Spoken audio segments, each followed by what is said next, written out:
Hi hello నమస్తే welcome to NTV. నేను మీ Ramya Chowdary. Yes, happy world heart day అండి. అయితే ఇప్పుడు వరల్డ్ హార్ట్ డే సందర్భంగా మనం హార్ట్కి రిలేటెడ్గా కొన్ని ఫ్యూ పాయింట్స్ అయితే డిస్కస్ చేద్దాం. అంటే హార్ట్కి రిలేటెడ్గా చాలా మిత్స్ అయితే ఉంటాయి. సో అవన్నీ ఈరోజు క్లియర్ చేసుకుందాం. ఇప్పుడు మనతో ఉన్నారు విజయవాడ మణిపాల్ హాస్పిటల్ నుంచి cardiologist and consultant doctor Samarasimha Reddy గారు. వారితో మాట్లాడదాం. Hi sir. హాయ్ మ్యామ్, నమస్తే. నమస్తే అండి. ఎస్, హార్ట్కి రిలేటెడ్గా చాలా మిత్స్ అయితే ఉంటాయండి. అంటే చిన్న చిన్న వాటికి కూడా కంగారు పడుతుంటారు. అవును మ్యామ్. సో అసలు మనకి హార్ట్ స్ట్రోక్ వస్తుందని దానికి అంటే సిమ్టమ్స్ కానీ ఎలా ఎలా తెలుసుకోవచ్చు అంటారు? అంటే రెగ్యులర్గా ఇప్పుడు మన కరెంట్ డేటా ప్రకారం ఈ recent world heart day theme ఉంది కదా ma'am, don't miss a beat. దాని ప్రకారం around 20.4 million lives CVD cardiovascular disease వల్ల ఇబ్బంది పడుతున్నారు ప్రజలు. వాటిల్లో మనం 80% ప్రివెంట్ చేయొచ్చు if you take precautions and if you like identify symptoms and signs early. ఇవి ఎలా ఉంటాయంటే మేడం, లైక్ ఎవరికైనా ఛాతీలో నొప్పిలో కూడా చాలా రకాలు ఉంటాయండి. మనకి మధ్య ఛాతీలో బరువుగా ఉంటుంది. అది ముఖ్యంగా నడిచినప్పుడు కానీ, ఏదైనా పని చేసినప్పుడు కానీ, ఎమోషనల్గా స్ట్రెస్ అయినప్పుడు కానీ అలా ఉంటుంది. కొంత చెమటలు పట్టడం దాంతోపాటు, లేకపోతే ఎడం వైపు చేతిలో లాగడం, గుంజుతున్నట్టు నొప్పిగా ఉంటుంది అంటారు. ఈ మొత్తం కొంచెం టిపికల్ సిమ్టమ్స్ మేడం. కాకపోతే మనం బేసిక్గా మనం ఎక్కడ మిస్ అవుతామంటే, చాలామంది ఈ గుండెకి సంబంధించిన నొప్పిని గ్యాస్ట్రిక్ నొప్పిగా అనుకుంటారు. ముఖ్యంగా ఆడవాళ్ళల్లో కానీ, షుగర్ ఉన్న వాళ్ళల్లో కానీ, పెద్దవాళ్ళల్లో కానీ ఖచ్చితంగా ఇలానే ప్రజెంట్ అవ్వాలని రూల్ ఏమి లేదు. కొంత ఎపిగ్యాస్ట్రియం అంటారు, అంటే పొత్తి కడుపులో ఒక్కోసారి మంటలాగా, ఇక్కడ మధ్య ఛాతీలో మంటలాగా కూడా ఉండొచ్చు. ఇటువంటి వాళ్ళు ఫస్ట్ ఎవరికైనా కానీ ఒక 40 నుంచి 50 ఏళ్ళు దాటిన తర్వాత, ఎవరికైతే షుగరు బీపీ ఉన్నాయో, లేకపోతే ఇంట్లో ఎవరికైనా తల్లిదండ్రులకు కానీ, మేనమామలకి మేనత్తలకు కానీ, అమ్మమ్మలకి నానమ్మలకి గుండె జబ్బు వంశపారంపర్యంగా ఉందో, అటువంటి వాళ్ళు ఒకసారి ఈసీజీ తీయించుకోవడం first option madam, first best option. తర్వాత రెగ్యులర్గా పీరియాడిక్ హెల్త్ చెకప్. దాంట్లో ఏంటంటే ఈసీజీ ఎక్కువతో పాటు ట్రెడ్మిల్ టెస్ట్ అంటారు. మనం ఏంటంటే గుండెని కొన్ని కోణాల్లో చూస్తాం. ఒకటి ఈసీజీ ఎక్కువ ఏంటంటే మనిషి రెస్ట్లో ఉన్నప్పుడు, అంటే మనం రెస్ట్లో ఉన్నప్పుడు గుండె యాక్టివిటీ ఎలా ఉంది అన్నది చూస్తాం. ఈసీజీ మనకి ఇండైరెక్ట్గా హార్ట్ అటాక్ వచ్చిందా లేదా, రిథమ్ అబ్నార్మాలిటీస్ ఉన్నాయా లేదా తెలియజేస్తుంది. ఎక్కువ ఏంటంటే గుండె గోడల బలం ఎలా ఉంది, ఇదివరకు హార్ట్ అటాక్ ఎలా వచ్చిందా లేదా అని తెలియజేస్తుంది. ఈ రెండు నార్మల్గా ఉన్నా కానీ కొంతమందిలో ఇబ్బంది ఉండొచ్చు, చిన్న రక్తనాళాలు మూసుకుపోతే. అటువంటి వాళ్ళకి ట్రోపోనిన్ పరీక్ష చేస్తాం. ఇవన్నీ నార్మల్గా ఉన్నప్పుడు అప్పుడప్పుడు నొప్పి వస్తుందంటే కొన్ని రక్తనాళాల్లో సిగ్నిఫికెంట్ కాకపోయినా కానీ ఒక 50% నుంచి 60% బ్లాక్స్ ఉండొచ్చు. వాళ్ళకి మెడికేషన్ అవసరం. అది ఇండైరెక్ట్గా మనం ట్రెడ్మిల్ చేయడం వల్ల తెలుస్తుంది. అప్పుడు ఏంటంటే కొంత యాక్టివిటీ చేసినప్పుడు మనకి గుండె పంపింగ్ యాక్టివిటీ పెరుగుద్ది, గుండెకి రక్త సరఫరా కావాలి ఎక్కువగా. అప్పుడు ఏంటంటే ఒకవేళ బ్లాక్స్ ఏమైనా ఉన్నాయనుకోండి, ఆ రక్త సరఫరా తగ్గుద్ది అనమాట. అది ఇండైరెక్ట్ ఎవిడెన్స్ చేస్తుంది. దానికి మనం ప్రివెంటివ్ మెడికేషన్ తీసుకున్నాం అనుకోండి, so that we can prevent a major heart attack and some times death also. And the quality of life will be good along with medication. Because heart attack వచ్చి ఒకసారి గుండె బలం, మనము మెడికల్ టర్మ్లో ejection fraction అంటారు, అది తగ్గిన తర్వాత దాని ఫర్దర్ కన్సిక్వెన్సెస్ ఎలా ఉంటే heart failure. It is a long term disease and which requires more medication. ఎక్కువ మందులు కావాలి. మన మెయిన్ గోల్ ఏంటంటే దాన్ని ప్రివెంట్ చేయడం, దానివల్ల వచ్చే డెత్ని కూడా ప్రివెంట్ చేయడం. ఇలా టైమ్లీ మెడికల్ అటెన్షన్ సీక్ చేయడం వల్ల this is one of the biggest advantage. మీరు ట్రీట్మెంట్ టైంలో స్టంట్స్ వేస్తుంటారు. అవును మేడం. ఆఫ్టర్ స్టంట్స్ అసలు ఆ వ్యక్తి లైఫ్ స్టైల్ అనేది ఎలా ఉండొచ్చు అంటారు? మనం స్టంట్ వేసేది ఎందుకంటే మనకి గుండె జబ్బు అనేది 2 రకాలుగా ప్రజెంట్ అవ్వచ్చు. ఒకళ్ళు బాగా నొప్పి వచ్చి మనకి హాస్పిటల్కి వస్తారు, హార్ట్ అటాక్ వచ్చి. అటువంటి వాళ్ళలో రక్తనాళం పూర్తిగా బ్లాక్ అయ్యి కొంత గుండె గోడల బలం తగ్గుద్ది. అటువంటి వాళ్ళు కొంచెం జాగ్రత్తలు ఎక్కువగా తీసుకోవాలి. ఎందుకంటే వాళ్ళు ఎక్కువ బరువులు ఎత్తడం కానీ, ఎక్కువగా ఒత్తిడి పడడం కానీ చేస్తే ఆయాసం రావడము, మళ్ళీ అటాక్ రావడం ఉంటుంది. అటువంటి వాళ్ళు చాలా జాగ్రత్తగా ఉండాలి. అండ్ కొంతమందిలో చాలామందిలో అపోహ ఉంటుంది అనమాట, స్టంట్ వేశారు కదా మనం ఎందుకు మళ్ళీ మెడిసిన్స్ తీసుకోవాలనేది. స్టంట్ వేసింది మనము ఫ్లో పెంచడానికి. ఆ రక్తనాళం ఏదైతే మూసుకుపోయిందో ఆ కింద గుండె కండకి ఫ్లో పెంచడానికి అనమాట.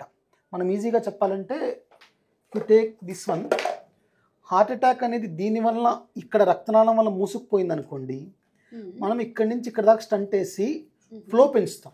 ఓకే. ఇప్పుడు ఆ ఫర్దర్గా ఆ స్టంట్ కొన్నాళ్ళ తర్వాత స్టంట్ మీదకి లేయర్ వస్తుంది. ఓకే. బట్ బేసిక్ ఆయనకు హార్ట్ అటాక్ వచ్చి రావడానికి కారణం ఏంటి? ఏ కోమార్బిడిటీస్ అంటారు, లైక్ బీపీ కానీ, షుగర్ కానీ, కొలెస్ట్రాల్ కానీ.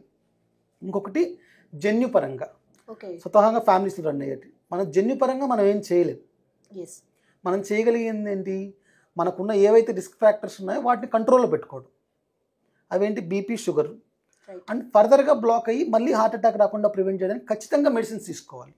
Okay. If you take medicines regularly, అంటే ప్రతిరోజు క్రమం తప్పకుండా మెడిసిన్ తీసుకొని రెగ్యులర్ చెకప్స్ చేయించుకుంటూ ఉంటే we can prevent these things. అంటే ఫర్దర్గా హార్ట్ అటాక్ వస్తే మళ్ళీ మోర్టాలిటీ పెరుగుద్ది, చనిపోయే అవకాశం ఎక్కువ ఉంటుంది. ఓకే. అందుకని ఖచ్చితంగా మెడిసిన్స్ తీసుకోవాలి. ఇదివరకు ఏవైతే బ్యాడ్ హ్యాబిట్స్ ఉంటాయో, స్మోకింగ్ కానీ, డ్రింకింగ్ కానీ, ఇవి ఎట్టి పరిస్థితుల్లో వాటి జోలికి వెళ్ళకూడదు. ఓకే. అండ్ రెగ్యులర్ చెకప్స్ చేయించుకుంటే you can live a normal life. ఇప్పుడున్న కరెంట్ హార్ట్ ఫెయిల్యూర్ ఉన్న అడ్వాన్స్డ్ ట్రీట్మెంట్స్ కానీ, మెడికేషన్స్ కానీ, వాటి వలన మనం near normal life without any hesitation we can live.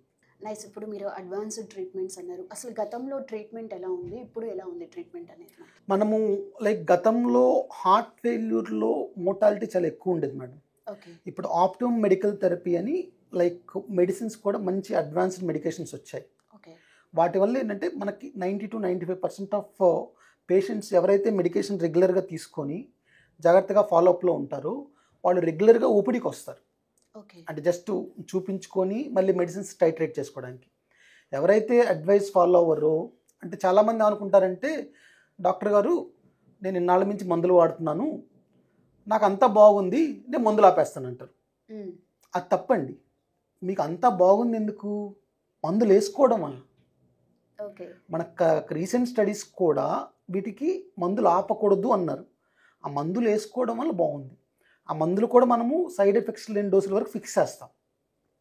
Minimum doses fix చేస్తాం. అంటే ఎంత రిక్వైర్డో అంత, as minimum as possible, as required. Right. చేసిన తర్వాత వాళ్ళు జీవితాంతం అది తీసుకుంటే ఇబ్బంది ఏమీ ఉండదు. Okay. They can live a normal life. మనం జన్యుపరంగా ఉన్నదాన్ని మనం ఏం మార్చేది కాదు. మిగతావి మన చేతిలో ఉంది స్టంటింగ్, ఏదైతే రక్త సరఫరా మెరుగుపరచడానికి. అలా కాకుండా మెడికేషన్, ఈ రెండు మనం తీసుకున్నప్పుడు ఎలాగో మూడో ఫ్యాక్టర్ని మనం మార్చలేం కాబట్టి ఇవి చేసినప్పుడు we can live A better life. First time, second time కాకుండా థర్డ్ టైం హార్ట్ అటాక్ వచ్చినప్పుడు డెత్ అనేది ఉంటుంది అనేది ఒక ఉంది. అది మిత్ ఫ్యాక్ట్ అంటారా? ఎప్పుడైతే ఫస్ట్ టైం హార్ట్ అటాక్ వచ్చినప్పుడు అది నార్మల్గా ఉండే గుండె బలం నార్మల్గా ఉంది. ఒకసారి హార్ట్ అటాక్ వచ్చినప్పుడు సపోజ్ ఈ రక్తనాళంలో బ్లాక్ అవడం హార్ట్ అటాక్ వచ్చింది అనుకోండి, గుండెలో ఈ కండ దెబ్బతింటది. Okay. Okay. Next time heart attack వచ్చినప్పుడు ఈ రక్తనాళంలో వచ్చింది అనుకోండి, ఈ కండ దెబ్బతింటది. ఓకే. ఆ కండ కోలుకోవడానికి కొంత టైం పడుతుంది. సో ఈ సిమ్టమ్స్ మనకి తెలుస్తాయా? First time heart attack, second time heart attack తెలియకుండా కూడా మనకి చాలా వరకు తెలుస్తాయి మేడం. అంటే మనకి వార్నింగ్ సైన్స్ ఉంటాయి. లైక్ ఏంటంటే నడుస్తుంటే ఆయాసం రావడం, టిపికల్ సిమ్టమ్స్ అనేవి ఈ రోజుల్లో కొంత తక్కువ ప్రజెంటేషన్ ఉంటుంది. ఎందుకంటే డయాబెటిక్ పాపులేషన్ పెరగడం వల్ల అండ్ ఫీమేల్స్లో కూడా టిపికల్ సిమ్టమ్స్ తక్కువగా ఉంటాయి. సడన్గా ఆయాసం రావడము, ఒక్కోసారి అంటే ఇదివరకు సపోజ్ ఒక గృహిణి ఉన్నారనుకోండి, ఇంట్లో పని చేసుకుంటున్న వాళ్ళు ఏంటంటే ఇదివరకు బాగా పని చేసుకోగలరు, పిల్లలతో బాగా ఆడుకోగలరు. కానీ ఇప్పుడు ఏంటి, కొంచెం ఆడుకోగానే అలసట వస్తుంది, కొంచెం పని చేసుకోగానే అలసట వస్తుంది. అటువంటి వాళ్ళు ఖచ్చితంగా ఎవాల్యుయేట్ చేసుకోవాలి. అది ఒక్కోసారి చిన్న హిమోగ్లోబిన్ తక్కువగా ఉండడం వల్ల కూడా అయి ఉండొచ్చు, అండ్ పెద్ద కార్డియాక్ ప్రాబ్లం ఉండడం వల్ల కూడా అయి ఉండొచ్చు. అందుకని ఏదైనా సిమ్టమ్ ఉన్నప్పుడు at least go for basic test. ఒక age, certain age like around 50 years దాటిన తర్వాత మీకు సిమ్టమ్స్ ఉన్నాయంటే ఒకసారి బేసిక్ టెస్ట్కి వెళ్ళి రెగ్యులర్ చెకప్ చేయించుకోండి. Because that simple hospital visit will prevent life threatening issues in number of people. Because ఒకసారి వచ్చిన తర్వాత that is entirely different. If you prevent that attack, it means a lot to the person and family also. World heart day సందర్భంగా మన వ్యూవర్స్కి awareness కోసం ఏమైనా చెప్తారా? Yes, world heart day సందర్భంగా అందరికీ first of all best wishes. And the current world heart day theme is don't miss a beat. అంటే ఈ రోజుల్లో మనకున్న లైఫ్ స్టైల్ ప్రకారము మనం ప్రీవియస్ జనరేషన్ కన్నా కానీ అన్నీ పెరిగాయి. ఒకటి స్ట్రెస్ కానీ, షుగరు, బీపీ కానీ, జన్యుపరంగా వచ్చే సమస్యలని కానీ, వీటన్నిటి పరంగా మనం చాలా జాగ్రత్తగా ఉండాలి. And the most important and this thing is you should have a balanced life style and balanced food.